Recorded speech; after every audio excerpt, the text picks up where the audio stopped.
and welcome to my channel. It's Hila here, Saturday Night Stitch, and thank you so much for tuning in. Today's video is a browse through, a belated browse through of the June issue, so it's going to be really nice and quick. But I have here some roses that I have picked from my garden. I've done a really good job with looking after my roses this year for the most part. And we have some lovely blooms. So these ones are pinks from different shrub roses. I don't know the names of these ones, unfortunately. But this lovely dainty multicolor one is a Guillain de Feligonde, which is really beautiful and has a lovely fragrance. And this is a red shrub bush rose. I don't know what this one's called because it came with the house. So wherever you are in the world, I'm sending you a bunch of English roses. And now let's get started. So one of the reasons why I hadn't actually done a browse through for this issue is just because I've been a little bit poorly on top of all the extra responsibilities with the garden, and it didn't have any outstanding items that I thought were desperate, that I needed to desperately sow, or indeed anything that I felt was a desperate need to plug a gap. And then because it's got several repeats, it actually included a repeat of a shorts pattern that I have made that I love and that I wear almost every season. So it kind of felt like I've ticked off the 2024 issue, if that makes sense. So starting off, we've got a jersey shirt dress, which I must admit, when I first saw the line drawings, I didn't realize that this was going to be made of jersey. And initially, I was attracted to this as an idea for a uniform, a day-to-day house maintenance uniform. But when I found out that it was jersey, I was like, no way, I'm not going to have fun doing a button placket in jersey. No, thank you. Maybe Ponte, but Ponte would then make it more of an autumn dress. So yeah, it could work in Ponte. And then we have a simple raglan sleeve t-shirt over here, which is a great basic to have, I think. But for me, I like to use the Jali Nico t-shirt. It's a unisex raglan sleeve t-shirt, which is just brilliant sizing and works really well. So great one, but I already have something else that I use. This is another dress that caught my eye during the initial first looks because it does have a really lovely summery vibe to it, particularly made in a linen. Not a big fan of this thickened waistband here. I think this compromises on the comfort of the dress, but otherwise maybe the skirt portion of it would be lovely, and it's got these nice deep pockets, so that's pretty awesome. But I can see this one being quite a popular model. And then we have a layering top, a blouse jacket made in a lightweight muslin gauze. So this would be perfect for when there's just a bit of a breeze that's keeping and you're not quite able to enjoy the full heat of the summer, but you need something light on. So I thought that this one was quite an interesting one, a potential useful garment, but no immediate call for my wardrobe to need it. And then we've got very simple trousers here with just a little bit of a pleating to add some detail. I like the length. I like how neat and tidy they are over at the ankle over here. And nice styling with the multicolor trainers. Now, this one was the one that got the closest to a potential make for me in terms of a layering piece. I think it's a very useful layering piece, particularly for people like me who run a little bit on the cold side.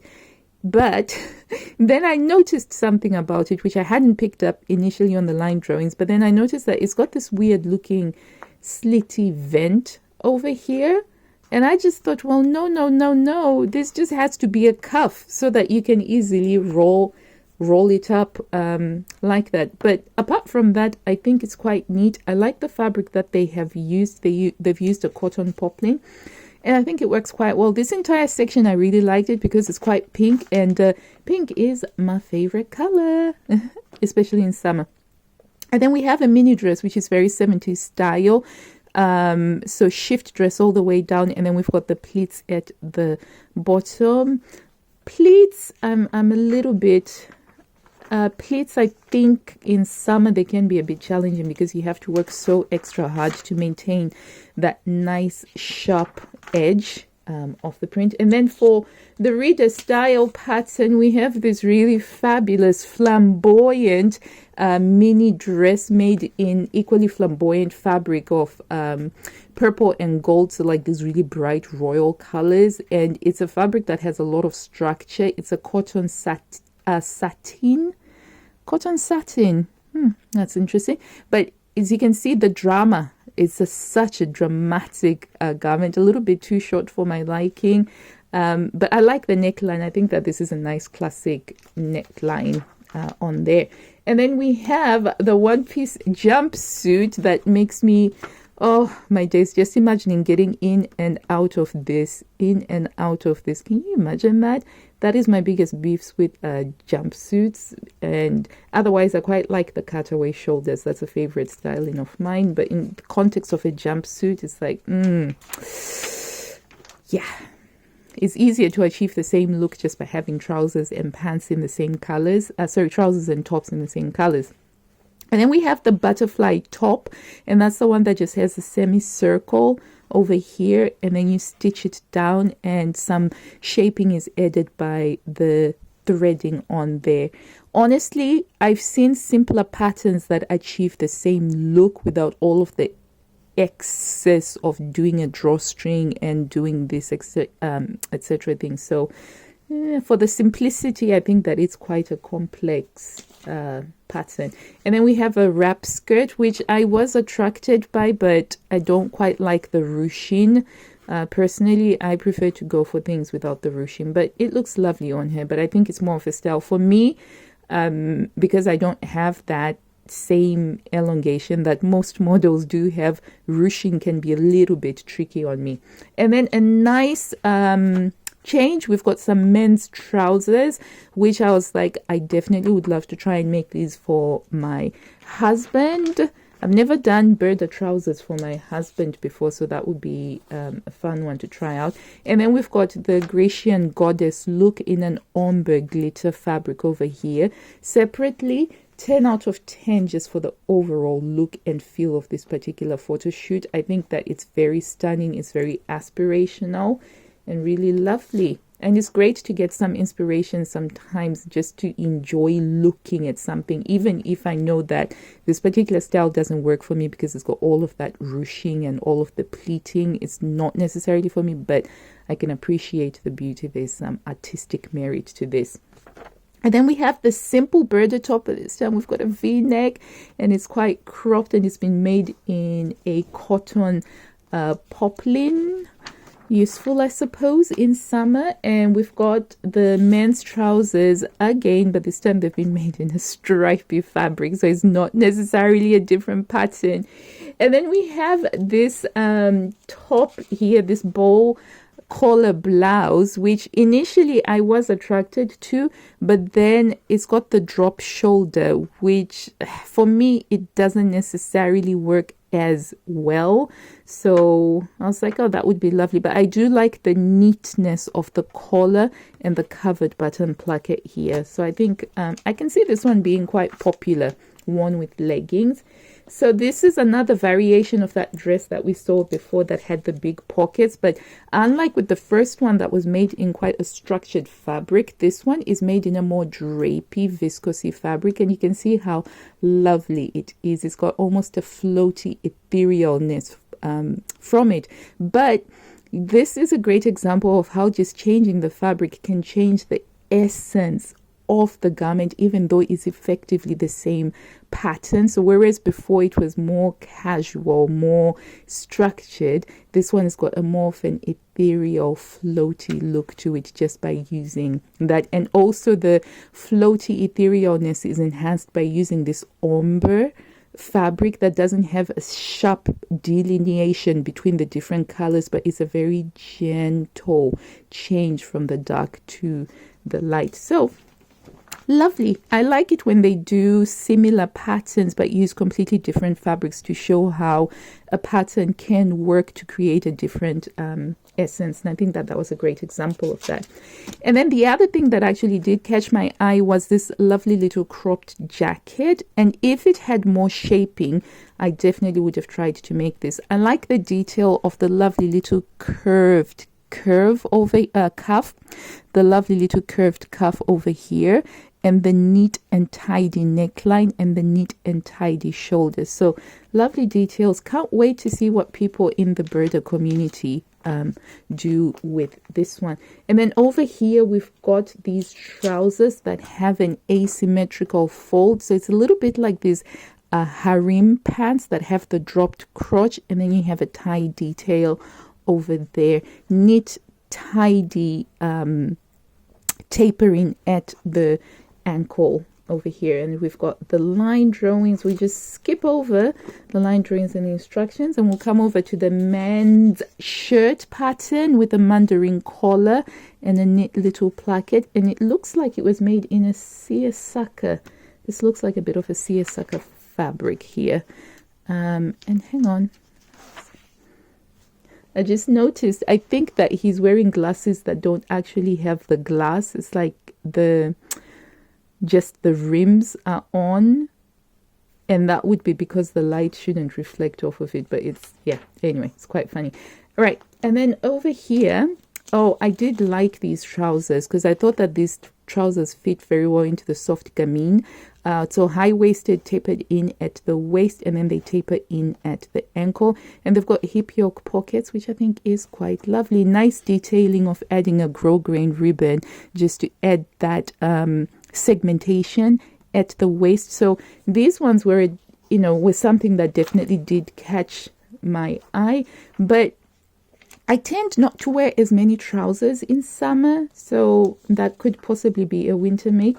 And then we've got a top here, long top with a cowl neckline and short sleeved. One of the worst makes I ever made was a Burda cowl neck top, and it just, for me, I get nightmares with these. And then we've got the 2000 style flared trousers that are so huge at the moment. Everywhere I look, most of the young people are wearing those. And we have a very simple dress here with the drop shoulder, very minimal shaping, so quite straight down. Something that would be voluminous and easy to wear during the summer holidays. And then we have another variation of that skirt, whereas before it was like a wrap skirt with the tie. This time it doesn't have that. It looks like it's got a hook and eye fastening, but you can see there's the ruching there, which can work if you want to add curvature and interest in this area here. Definitely not something that I need to be doing because ruching can make me look more stocky than I actually am. And then we've got that top again, that simple top. We've seen an example of it before here. It's been made as a two-piece. So very simple. This entire outfit is a very simple outfit to make, and you could create something outstanding depending on the fabric that you use. Another lovely summer layering choice made in a cotton blend. With the tapered cuffs over here. It looks like they're elasticated, and a very neat collar. And this would be quite nice in a gauze, like a Nani Iro gauze if you wanted to. And maybe using snap fasteners instead of buttons so that you've just got a more of a long line look. That could be fun. And then this dress here is, I like the top of the dress, so just a crop, really sleeveless, and a cloth neckline. So you can see on here, you can't see the collarbones or anything like that. Not a big fan of this weird little addition with the ruching that they add on here. And as you can see, it doesn't work quite well because it causes quite a lot of drag along this waistline, particularly with the viscose fabric that they've used. And come on, Burda, let's do some pattern matching. Pattern matching is very easy to do, particularly on a waist. Right, so then we've got a section on making some simple bags using the Prim Creative tool, and a lovely section on some artsy stuff. And then this is the repeats section. Off-shoulder blouse. I made a couple of off-shoulder blouses last year, and they're still going strong. And then we've got the bikinis that I made over there. And this is an example of a simpler designed to achieve the same look as one of the first few patterns, because it's basically like an upside down cup and you cut the holes in and you've got this easy going thing. So all of the patterns in this section, they're the best of Burda. And so they are repeat patterns. So these shorts, I have made these shorts before. This is a great pattern. If you haven't made these are a fantastic pattern. And I'll try and do a video later on to show these shorts again. They are comfortable to wear. They have really lovely pockets in them. And I wear them every single summer ever since I first made them. And then you've got a beach coverall over here, which can be made in a toweling fabric or in a gauze, something really nice and floaty and lightweight, and it would be fabulous. Oh, she's got a parrot. Can you see the terror in her eyes? Can you see that? I don't know. I think parrots are quite terrifying. And the claws are like, so that's quite funny. And then you've got a kimono jacket over here, which is another wonderful beach wear. Little mini skirt with a drawstring, although just a coverall works even better. And then a simple dress with a drawstring halter neck, which again is great for seaside stuff. I'm not doing a particularly big seaside holiday this summer, so I'm not in need of any more stuff than what I already have.